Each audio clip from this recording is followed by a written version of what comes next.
One time when I was 24 years old, I went to see my doctor, and in the waiting room, I noticed there were some posters describing abortion as a possibility for pregnancies.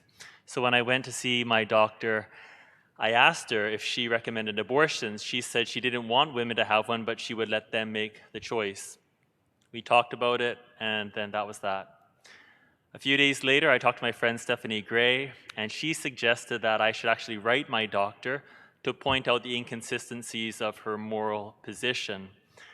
I hesitated because I was very uncomfortable about it, never done anything like that before, wondered if it would work. I was even mad at Stephanie, not because what she was suggesting was wrong, but because it was just so hard. So I actually went to my computer and I found the letter that I wrote the doctor, dated July 2nd, 2004. The first thing I did is I apologized if I had made my doctor feel uncomfortable by bringing up the topic, but then I asked her 3 questions. First, I asked her, well, why do you, if you feel uncomfortable with abortion, you think it's morally wrong, why would you let someone else make that choice? You think it's morally wrong. Isn't it morally wrong for everyone else? Second, if you think it's morally wrong, why would you get another doctor to help with it?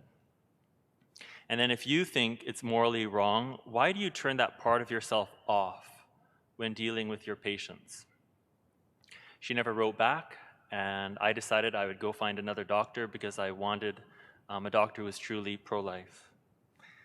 Speaking unpopular truths, generally it's never easy for us. We've talked many times about how we censor ourselves because so many of Jesus' teachings are politically incorrect. Let's go right to the first reading. We want to listen to the call of Jonah to speak the truth, the hard truth, to the city of Nineveh. It begins. The word of the Lord came to Jonah a second time, saying, "Get up, go to Nineveh, that great city, and proclaim to it the message that I tell you." So Jonah set out and went to Nineveh, according to the word of the Lord. First thing we want to notice is the clarity of the call. There's no ambiguity here. Oftentimes, we hear God speaking in our conscience, and we're going to have to wrestle with the clarity of God's call to us. The other thing we notice is that it says that Jonah received the call a second time, because actually he had received this call before and resisted it. And in the book of Jonah, it says 3 times that he fled from the presence of the Lord. He hears the call and he keeps on running away from it, but God keeps on pursuing. And in the same way, God speaks to us. We resist. He uses every means to bring us back to him and then to send us on mission. So it's only after Jonah resisted, he wrestled with God, so to speak, he had a death and resurrection experience, that he finally accepts the call. And in the same way, thanks to God's grace, after we resist and wrestle with God, we can finally accept this call. Next, the text says, "Now Nineveh was an exceedingly large city, a 3 days' walk across. Jonah began to go into the city, going a day's walk, and he cried out, 40 days more, and Nineveh shall be overthrown." Keep in mind that Nineveh is Jonah's enemy. Okay, so Jonah's Jewish. Nineveh is the capital of the Assyrians. The Assyrians are the enemy of the Jewish people. So he's called to preach to his enemies, not easy. In the same way, often we're asked by God to preach to our enemies, so to speak, insofar as people's worldviews is often opposed to God. And sometimes we're sent to preach to our family, to our friends, and then there's tension. And what does God ask us to say? Not something very sweet, but like Jonah, to give a word of truth, a word of justice. Jonah says, 40 days more, and Nineveh shall be overthrown. Not very sweet words. These are words of justice. 2 Saturdays ago, a young lady asked me, she's wrestling with the question, is God more the God that we see in the Old Testament, one of justice, or is he more like Jesus, the God of mercy? And the answer is both. God is love. And in God, justice and mercy are perfectly one. And so whenever God loves us, he loves us perfectly. Sometimes we experience that love as justice. Sometimes we experience that love as mercy. Dr. Robert Stackpole, the theologian, says, God's justice it's always exercised with mercy. And His mercy, it's never unjust. Now, here's the thing. When we're growing morally, spiritually, you usually have to begin with justice in order to appreciate mercy. If there's no sense of sin, you're never going to appreciate God forgiving you. When I was in elementary school, I remember hearing this story about a teacher who always gave idle threats. So the children would be misbehaving, and she would say, "That's it. All of you have 1 minute of detention after school." And the kids, you know what they actually did? They all said, "Ooh." They didn't take her seriously because she had no justice in her teaching style, and the kids walked all over her. In the same way, when God teaches us, He needs to begin teaching us a sense of right and wrong, a sense of justice, and afterwards, then we truly appreciate His mercy.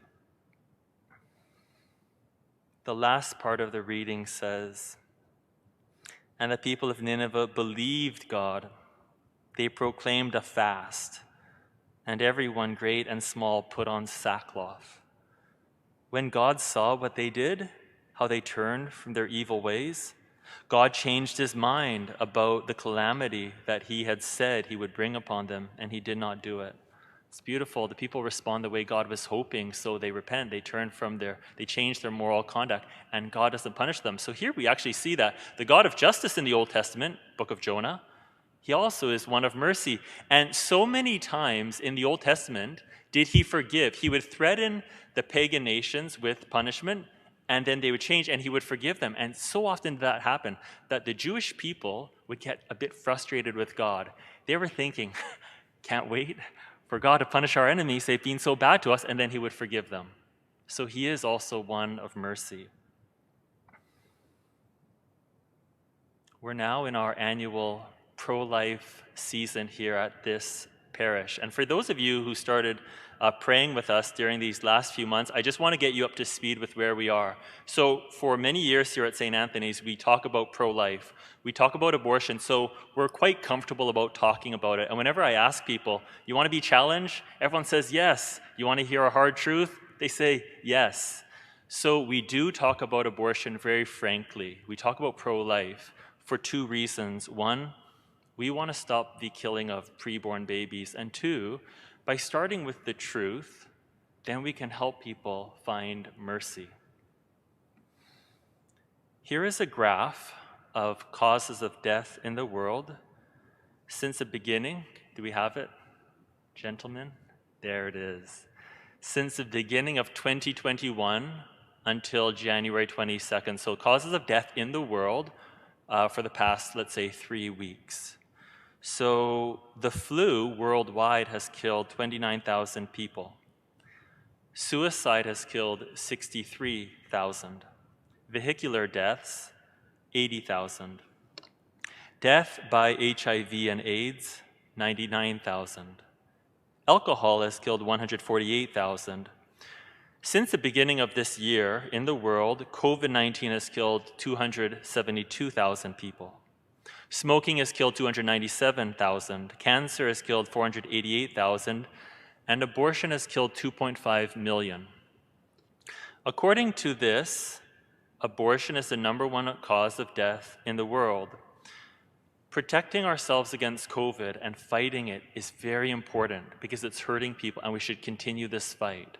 But stopping abortion is more important because it causes many more deaths. There's a problem.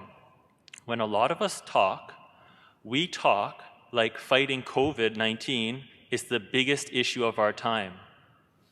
But according to this, abortion kills many more people. Why the incongruency? It's reported that 1.5% of abortions happen because of rape and incest. Okay, so usually people bring up those cases as this is the reason why abortion should be allowed.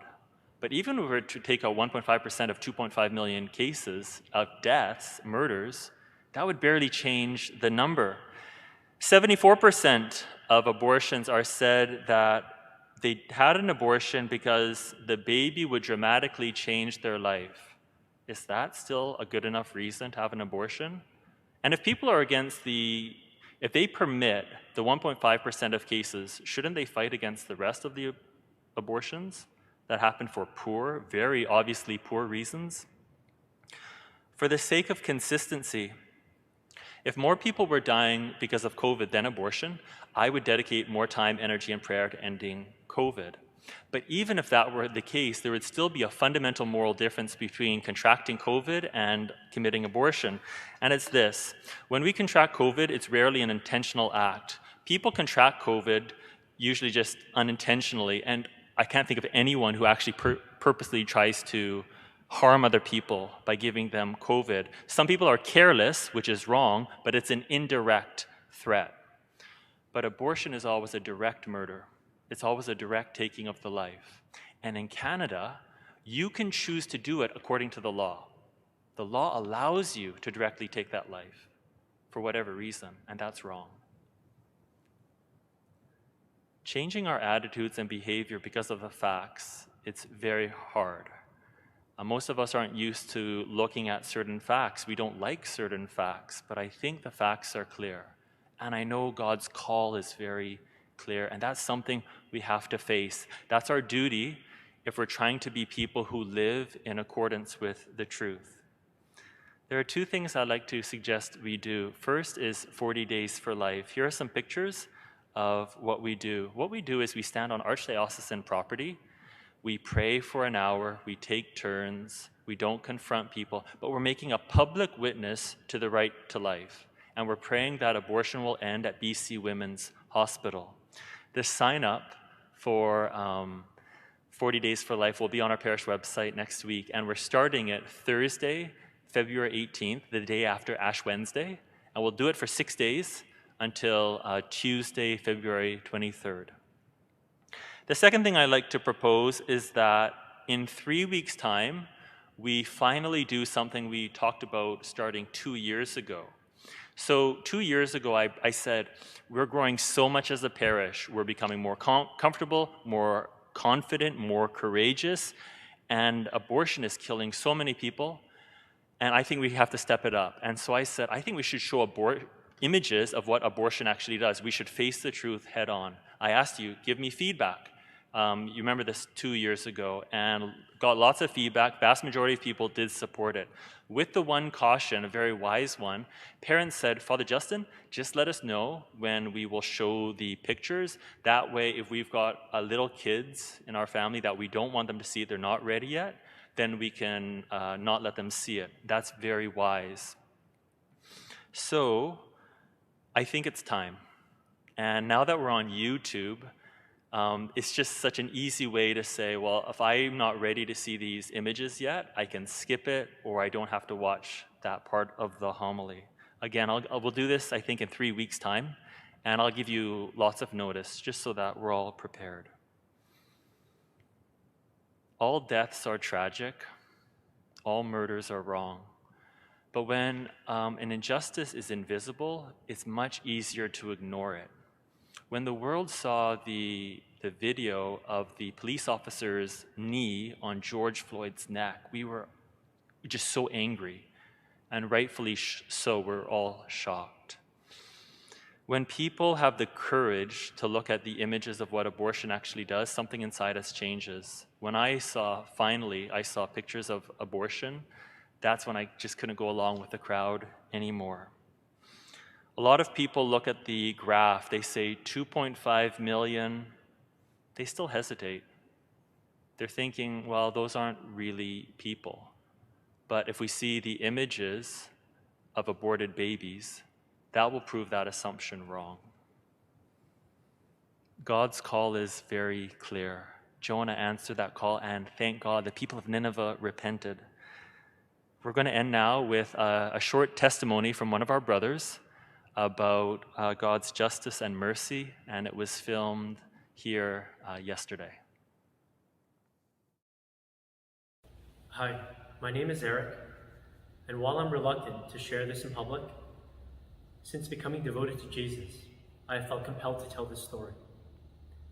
When I was younger, I got the person who I was with pregnant. She was unsure of what to do. So I made the decision for the both of us and decided on having an abortion. We were both in our early 20s.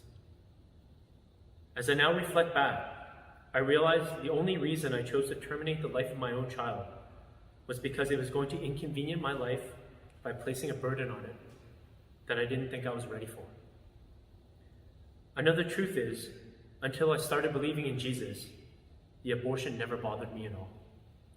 In fact, I almost never thought about it all these years. At heart, I'd like to believe that I'm a family man. I've always wanted a family, as I have now with 2 children. But when I had my first chance, I chose to terminate.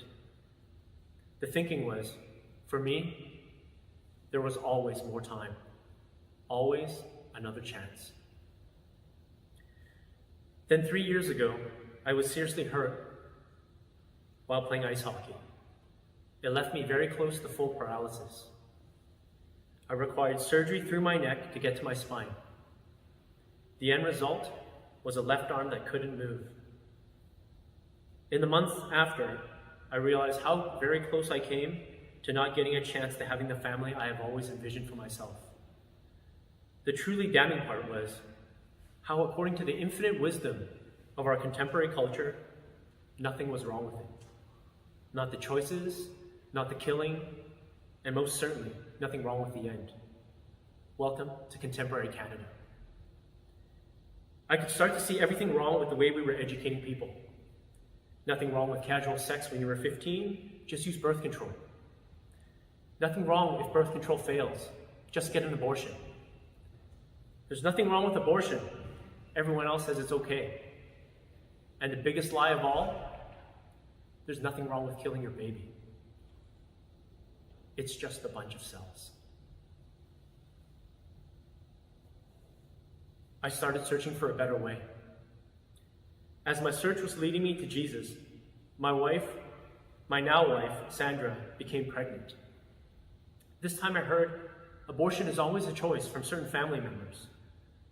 The honest truth was, it did briefly cross my mind again. Was this always going to be the path forward for my family? That every time one of us were to become pregnant, the first question would be, should I abort?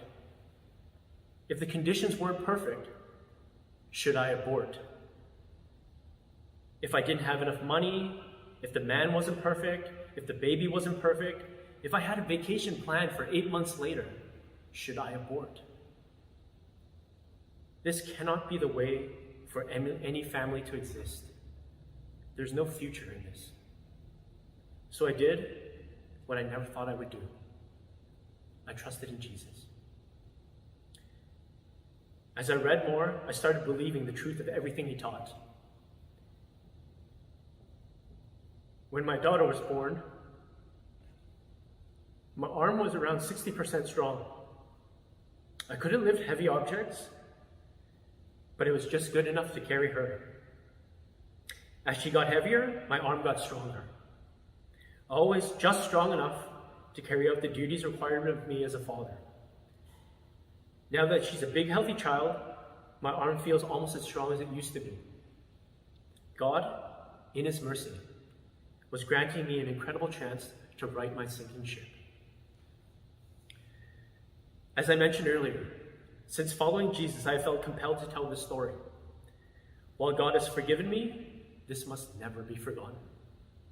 If this gives one person the courage to speak out against abortion, my privacy is irrelevant. I also hope it recharges all those who are against abortion to remember the importance of the cause. I look at my daughter and my son now, and not only do I see them, I see the lives that will come from them. When I terminated my child, I didn't just kill my child. I terminated the uncountable number that would have followed from him or her. This action will undoubtedly go down as one of the darkest chapters in my family history. But as I said, it must never be forgotten. And more importantly, it must never happen again. It is because of this that I have chosen to come to Jesus and will dedicate my life to ensuring my family stay his course. God bless you all, especially those of you who find the courage to speak the truth against the evil tragedy that is abortion.